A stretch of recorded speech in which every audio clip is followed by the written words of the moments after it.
alumnos, bienvenidos a tu clase virtual. Para el día de hoy tenemos el tema los inicios de la civilización griega. Ubicación geográfica de Grecia.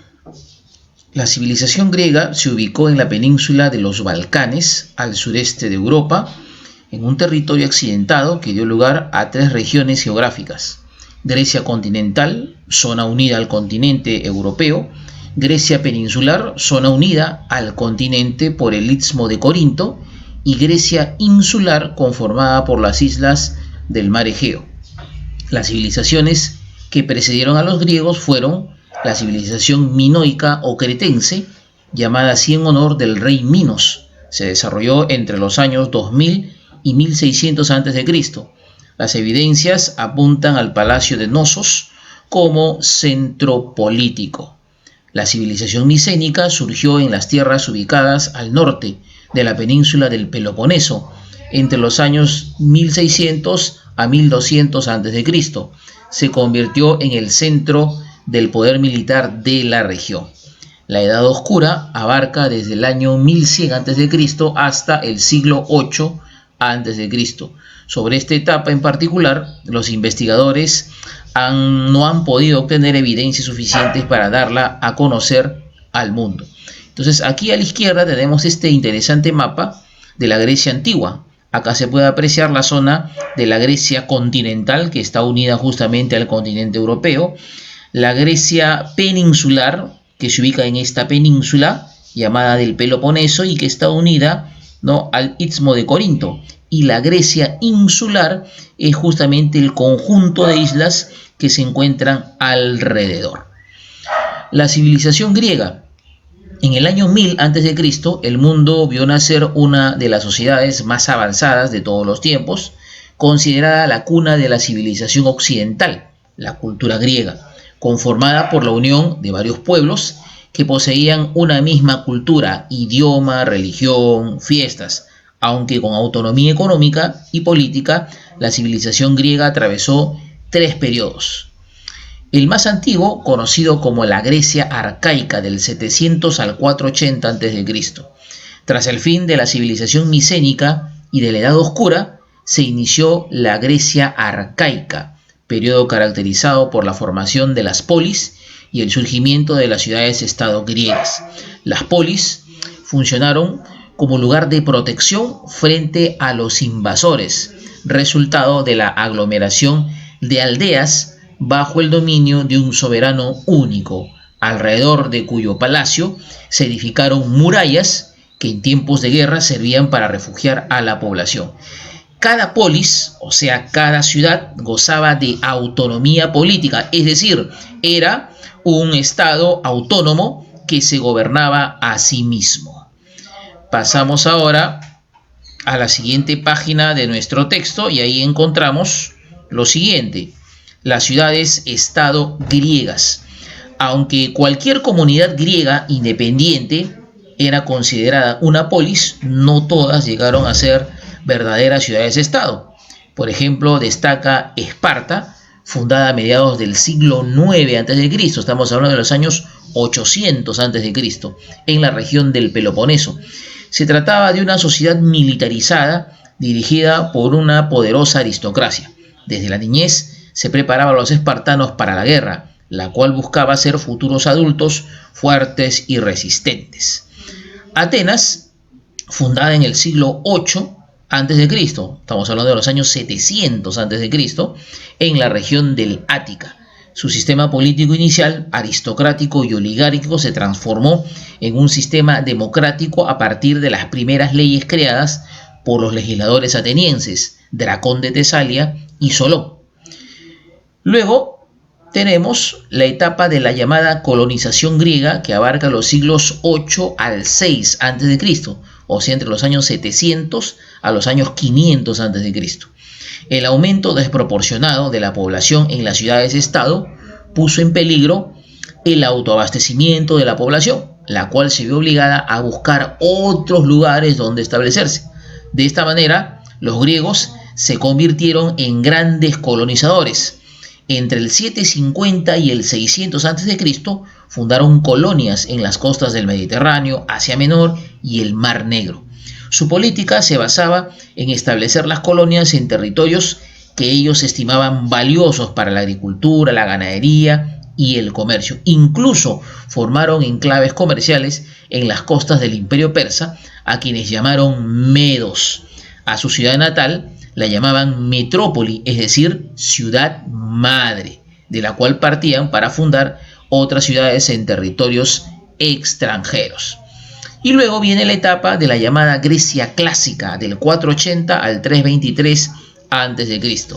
Se inició con las guerras médicas que enfrentaron a Grecia y al Imperio Persa y culminó con la muerte de Alejandro Magno. Además, Esparta y Atenas mantuvieron su poder político. Con la victoria ateniense en las guerras médicas del 499 al 478 a.C., se perfeccionaron los sistemas político y económico y se revolucionaron las artes y el pensamiento, lo que despertó la antigua rivalidad de los espartanos. Hacia el siglo V, o sea, hacia los años 400 a.C., Esparta había adquirido tanto poder como Atenas. Ambas eran las dos polis principales del mundo griego y se disputaban zonas de influencia. En ese contexto, ambas potencias se enfrentaron en las llamadas guerras del Peloponeso del 431 al 404 a.C., que comprometió a todo el mundo helénico. El decisivo apoyo de Persia a los espartanos determinó el triunfo definitivo de Esparta. Como consecuencia de las guerras, la civilización griega entró en un proceso de franca decadencia. Pasamos ahora a la siguiente página de nuestro texto, y aquí encontramos lo siguiente: Grecia, sociedad, economía y arte. Una estructura social desigual. La sociedad griega se caracterizó por ser bastante desigual. No todos los habitantes de las polis, o sea, de las ciudades, eran ciudadanos y por tanto no gozaban de los mismos derechos. Además, había un número significativo de esclavos. Los ciudadanos eran los varones nacidos de padres libres en las polis, o sea, en otros términos, ¿no?, de padre y madre ateniense o de padre y madre espartano, ¿no?, naturales de la zona. Constituían una minoría de la población, pero tenían notable protagonismo. Entre ellos sobresalían los grandes propietarios de tierras y los ricos mercaderes. Los metecos y los esclavos completaban la estructura social ateniense. Ambos grupos carecían de derechos políticos. Los metecos eran los extranjeros y, aunque tenían la condición de libres, no eran considerados ciudadanos. Los esclavos pertenecían a sus amos y realizaban los trabajos más duros. La sociedad espartana estaba organizada en tres grupos: los ciudadanos, cuya vida estaba dirigida al servicio militar de la ciudad, para lo cual eran formados desde muy pequeños; los periecos, hombres libres sin derechos políticos, en su mayoría artesanos y comerciantes; y finalmente los hilotas, que eran los esclavos, prisioneros de guerra, dedicados a trabajar la tierra para los espartanos. Una próspera economía. Las actividades económicas en Grecia estuvieron condicionadas por la geografía y el clima, la falta de tierras cultivables y el crecimiento demográfico en las ciudades-estado impulsó a esta civilización a la colonización. La población se dedicaba principalmente a la agricultura, a la ganadería, a la artesanía y también al comercio, ¿no? Destaca sobre todo el comercio marítimo entre las polis griegas y sus colonias del mar Mediterráneo, utilizando por primera vez el dinero, o sea, el uso de monedas de plata para la compra y para la venta. Avanzamos ahora a la siguiente página del texto y aquí encontramos Arte y cultura, el siglo de Pericles. Grecia es considerada la cuna de las más grandes expresiones culturales que han heredado Occidente y el resto de la humanidad.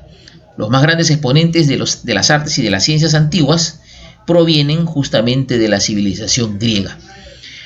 Esta ciudad-estado, Atenas, logró su máximo apogeo cultural en el siglo V a.C., denominado el siglo de Pericles en homenaje al destacado general y político ateniense.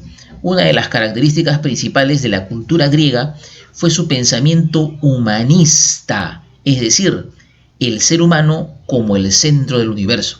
Los pensadores griegos confiaban en que el universo existía para mantener el bienestar de la humanidad, y en ese sentido estaban seguros de que el hombre estaba en armonía con la naturaleza y que no había razón de evadirla, luchar o escapar de ella. Dentro de las diversas manifestaciones griegas destacan, por ejemplo, la filosofía. Tenemos ahí tres personajes importantes: Platón, Sócrates y Aristóteles, considerados los más grandes pensadores del mundo griego. En historia destaca Heródoto de Halicarnaso, considerado el primer historiador y padre de la historiografía, ¿no? Su obra más importante, los llamados 9 libros de la historia. En literatura destaca Esquilo, ¿no? Predecesor de Sófocles y Eurípides. Es considerado el gran representante de la tragedia griega. Y también tenemos a Homero, autor de 2 poemas épicos titulados La Ilíada y la Odisea. En cuanto a las ciencias, tenemos a Pitágoras, Arquímedes, Hipócrates de Cos, ¿no? Padre de la medicina, y Ptolomeo. En escultura destaca Mirón, uno de los escultores más reconocidos, Fidias, ¿no? Y también Polícleto y Crésilas. Y en arquitectura destacaron los arquitectos griegos Calícrates e Ictino, ¿no? Convocados por Pericles para la construcción de los templos de la Acrópolis, ¿no?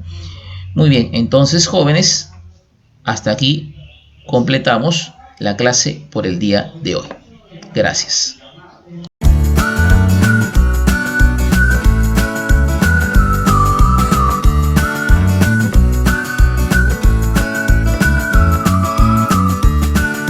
The leaders of today, tomorrow, and forever.